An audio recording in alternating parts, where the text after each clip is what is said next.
Hello, my name is Rich Howard, owner of Architectural Builder Supply, and this video is to bring you a closer look at the Bommer number 2200-600. This is a 3-inch screen door spring hinge, half surface, steel base, adjustable tension, button tip, primed for painting. So what does all of that mean? Well, it means that it's a storm door spring hinge is what it is. Going to be intended for use on wood, sort of thin residential storm doors, screen doors, is where this is going to be intended to be applied. This is a 2200, the part number infers that it is what is called a half surface hinge. And what that means is the leaf that is mounted to the door is surface mounted.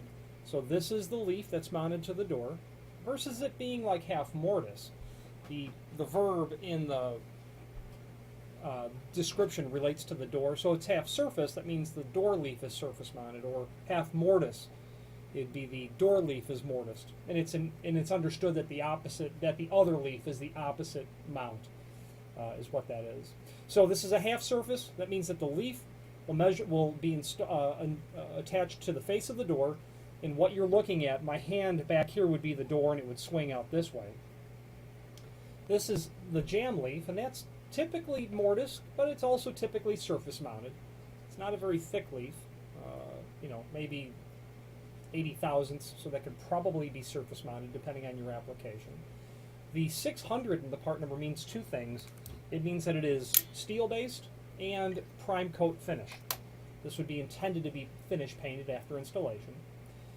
When it comes from the factory, there will be tension set already, and it will arrive to you just like this. Tension is already set on this spring hinge. With every order, you'll get a tension rod, to be sure. That tension rod is used for setting the tension, obviously. So we'll get to that in a moment. So first of all, the extended description of this item shows that this is a non-handed, can be installed either this way or this way. Adjustable tension, and we'll go over that in a moment. Button tip, that's a reference to what that cap looks like over the hinge pin. Made of steel. Screws are included, 7 by 3/4 inch. Wood screws are included. Okay. Now, there's a link below this video to the template. And that template is a handy guide that will show you everything important dimensionally about this hinge. And let's go over that now. So it's a 3-inch hinge because of the reference to the height of the hinge leaf, both on the frame and for the door. The leaf height is 3-inch. Okay. All of the other dimensions that are crucial about this are indicated there. I had said the leaf of the thickness of the leaf was about 80 thousandths. It's indeed 75 thousandths, so that's quite close. Just heavy on a 16th. And all of those other dimensions are there as well. Location of screw holes, etc. Okay. Now, setting the tension. When the tension collar is installed towards the top, insert the tension collar and rotate it clockwise. At that point, you'll be able to remove the tension pin. Okay? And then carefully release the tension. And now your hinge has no tension set on it whatsoever. Okay? To set the tension after you've got the door installed, and when I've gone about to installing these, it's really simple and straightforward. I would personally get the determining whether or not you're mortising that leaf to the frame would be important.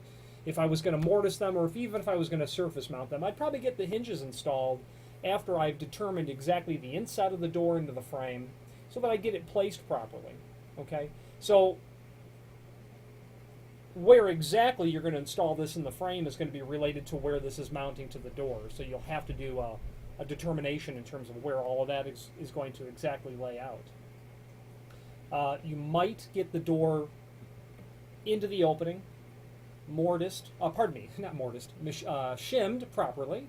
Locate your holes where this is going to be and then attach them. Attach your hinge to the door. And then, of course, at that point, you'll be able to attach it to the frame because you'll have your inset properly determined based on how deep or how far the door will be into the frame. It's usually 3/32 of an inch. But in a storm door situation like this, there's no hard and fast rule. It would just be whatever is compliant with your existing application. I'd like to always pre-drill the holes. I would not run those screws directly into the wood regardless. I don't want to take the chance of splitting anything. While those doors aren't inexpensive or aren't very expensive, they're not, necessarily, you can still damage them. And even though the screws are just number 7s, you could still run the risk of splitting the wood, and you wouldn't want to do that in your frame for sure. So pre-drill the holes appropriately. These hinges are very simple and straightforward to install, so much so that really there are no installation instructions included with them. Question is, how many spring hinges should you use? Well, 2 is obviously going to be required. If your door is a bit heavier than standard for some reason, 3 wouldn't be a bad idea because these are adjustable tension. You can set the tension on the spring hinge to suit your condition. You don't want to exceed more than 3 holes. So after you insert your tension bar into the tension collar and turn it clockwise into one of the new exposed holes, you'll simply install a new pin. Release the tension with the tension bar and you're all set. If you're installing it the opposite way, turn it counterclockwise with this towards the bottom. But when pointed towards the top, clockwise is how you increase the tension. 3 holes. I'm a fan of all spring hinges. It's not for the... It's more so that you gain better control over the door when you've got more spring hinges sharing the work. Not that for a very light door that you'd need more than 2. But I find that if the weight of the door and the size of the door is on the outer envelope of what the hinge is designed for, you've got to turn that spring tension up quite high just to get the door moving in the closed direction so that it gets all the way closed. When you've got more spring hinges, you can back that off a little bit on each of the spring hinges and better control the closing of the door, kind of slowing it down slightly. And you do so in such a way that there's enough stored energy in those springs when it gets down to the closing cycle to get it closed without really slamming. I liken it to a tugboat. They don't go very fast, but they can pull a lot of weight. And it's that torque that you really need with multiple spring hinges. However, generally, 2 is the proper multiple. 3 is atypical, but is still done by some folks. Bommer. The last thing I'd like to point out to you